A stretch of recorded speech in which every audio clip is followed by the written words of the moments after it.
योगी आदित्यनाथ इस कलयुग का कृष्ण है। कृष्ण जो एक हाथ में क्या रखते हैं, चक्र। बस लोगों को बुलडोजर नजर आता है, लेकिन वो है चक्र। जिस दिन देश के प्रधानमंत्री हमारे योगी आदित्यनाथ बन गए ना, उस दिन देश के अंदर से भगवा छाएगा। ये देश सनातन हिंदू राष्ट्र बन के रहेगा। ये मैं जिम्मेदारी के साथ नहीं, लिख के देने को तैयार हूँ। असली आजादी तो जब होगी जब भारत में भगवा छाएगा। अभी तो हम गुलाम हैं। जैसी चलना तू ही दुर्गा तू सरस्वती, जैसी वंदे मातरम में गाया, तुरंत खड़े हो गए, बंद करो, ये नहीं होगा। अरे हमारा इस्लाम खतरे में आ जाएगा, बंद कर दीजिए। और उस वंदे मातरम को काट दिया गया।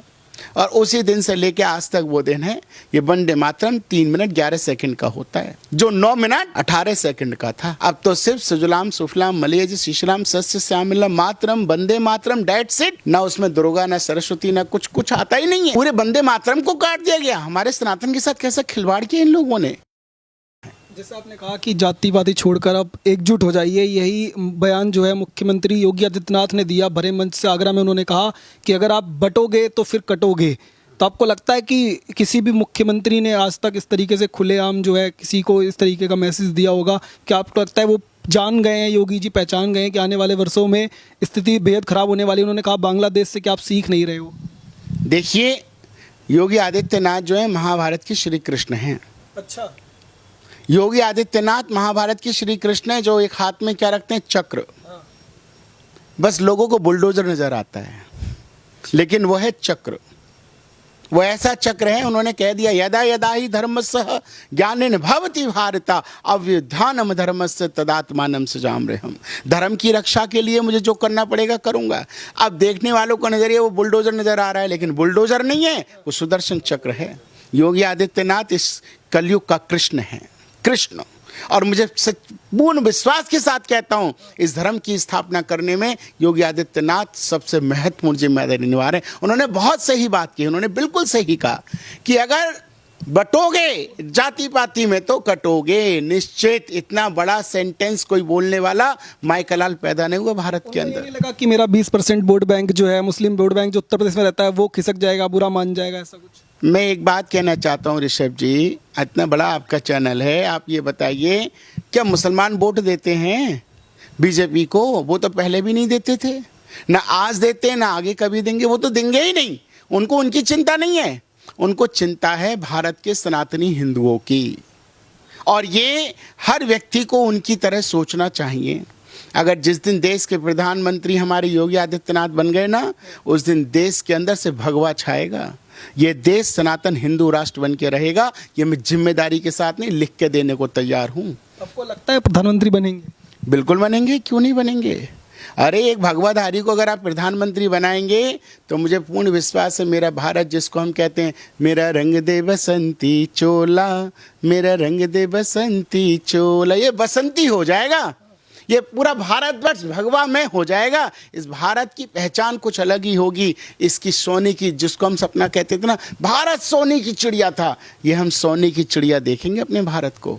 ये योगी आदित्यनाथ के आने के बाद देख लेना आप। अखिलेश यादव और जैसे तमाम नेता तो ये कह रहे हैं कि अब तो बाबा के हाथ से बुलडोजर की स्टीयरिंग जाने वाली है। 27 के चुनाव में मुख्यमंत्री भी नहीं रहेंगे और जितने प्रदेश के बुलडोजर हैं सब गोरखपुर की तरफ हम मोड़ देंगे।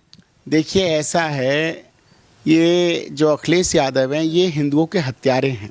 अच्छा, इन लोगों ने मंदिरों को तोड़ा, इन लोगों ने हमारे हिंदुओं पर लाठियां चलवाई, गोलियां चलवाई। तो ये वाली बात बोलेंगे। और हमारे हिंदू के अंदर सबसे बड़ी कमी क्या है ना, भूल जाते हैं कि इनको ये नहीं पता कि हमारे ही हम ही को मारने वाले लोग हैं। मैं आज आपके चैनल से बहुत बड़ी बात कहना चाहता हूँ। आप अपने देश को कब आज़ाद मानते हैं? कब हुआ था?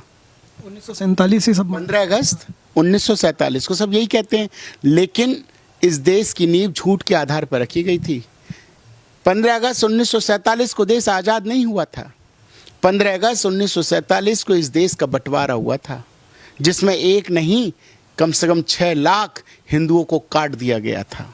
आपको अगर याद नहीं हो तो हिस्ट्री उठा के देख लीजिए। 6 लाख हिंदुओं को काटा गया था। और मैं आपको बता दूं, अगर इस काटने को आप आज़ादी मानते हो तो मानो, लेकिन मैं मानने वाला नहीं हूं।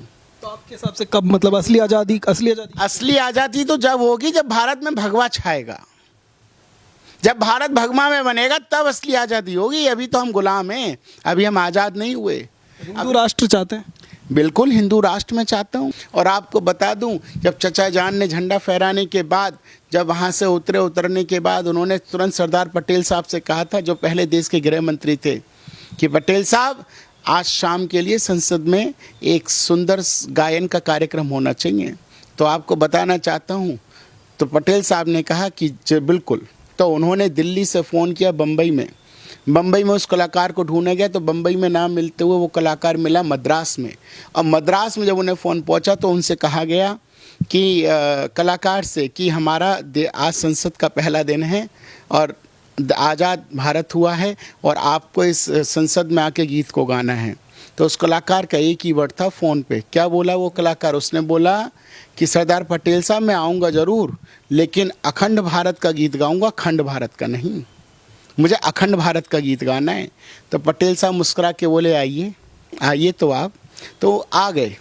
दिल्ली में जब आए तो दिल्ली में संसद में पहली बार जो उन्होंने गीत गाया था उसका नाम था वंदे मातरम। वंदे मातरम गीत गाया गया था। अब वंदे मातरम जो गीत उन्होंने गाया था उसकी जो ड्यूरेशन थी, जो टाइमिंग थी, वो थी 9 मिनट 18 सेकंड की। 9 मिनट 18 सेकंड का वंदे मातरम का गीत था। लेकिन आखिरकार क्या हुआ? एक महबूबा मुफ्ती का बाप, जो हमेशा सनातन विरोधी रहे, इन लोगों ने उठ के विरोध करना शुरू कर दिया। ये क्या हो रहा है? जैसी चलना तू ही दुर्गा तू सरस्वती, जैसी वंदे मातरम में गाया तुरंत खड़े हो गए, बंद करो, ये नहीं होगा, अरे हमारा इस्लाम खतरे में आ जाएगा, बंद कर दीजिए।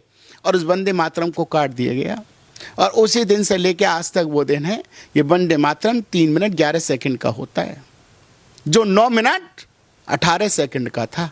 अब तो सिर्फ सुजलाम सुफलाम मलयज शीशलाम सस्य श्यामलम मातरम वंदे मातरम, डेट्स इट। ना उसमें दुर्गा ना सरस्वती ना कुछ आता ही नहीं है। पूरे वंदे मातरम को काट दिया गया। हमारे सनातन के साथ कैसा खिलवाड़ किया इन लोगों ने। और आपको बता दूं उस गीत को गाने वाला कौन था? उस गीत को गाने वाले थे पंडित ओमकार नाथ ठाकुर, जिन्होंने पहली बार संसद में वंदे मातरम को गाया था।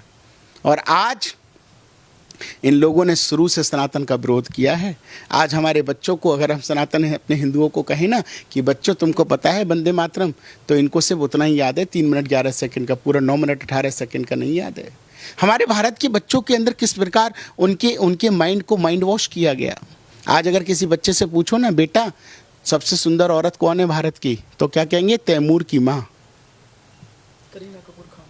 सबसे सुंदर इस भारत की अगर कोई सुंदर सी स्त्री है तो हमारे युवा कहते हैं तैमूर की माँ, करीना कपूर सबसे सुंदर है।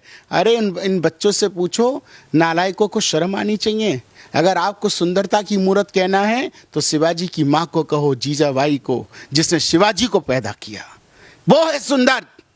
जिसने शिवाजी को पैदा किया वो है सुंदर। जिसने महाराणा प्रताप को पैदा किया वो है सुंदर। जिसने चंद्र विजय मौर्य गुप्त को पैदा किया वो है सुंदर। जिसने चाणक्य को पैदा किया वो है सुंदर। जिसने इस देश के नरेंद्र मोदी प्रधानमंत्री को पैदा किया वो है सुंदर। जिसने योगी आदित्यनाथ को पैदा किया, ये माँ सुंदर हैं। राहुल गांधी को जिसने पैदा किया वो सुंदर नहीं? वो कहाँ की सुंदर? वो तो अंग्रेजन है, वो तो लुटेरी है। तो राजमाता कह के बोलते हैं लोग। अरे वो तो लुटेरी है, भारत की लुटेरी, जो भारत को लूट लूट के सारा ले जा रही है। उसको आप सुंदर कैसे कह सकते हैं? गोरी चमड़ी को आप सुंदर कहेंगे? इन गोरों ने तो देश को बर्बाद ही कर दिया। अरे जिनके ईमान का नहीं पता, धर्म का नहीं पता, जिनके पीछे का कोई परंपरा का नहीं पता, जो कभी हिंदू बनते हैं, कभी मुसलमान बनते हैं, कभी ईसाई बनते हैं। अगर हम देखा जाए तो कहने को तो कायदे में अगर हम सोनिया गांधी जी से लेके चलें तो ईसाई, और अगर हम ऊपर और चले जाएं तो मैं उनका नाम नहीं लूँगा, लेकिन अगर और ऊपर चले जाएं तो इनकी परंपरा अगर ऊपर से लेना शुरू करें तो मुस्लिम।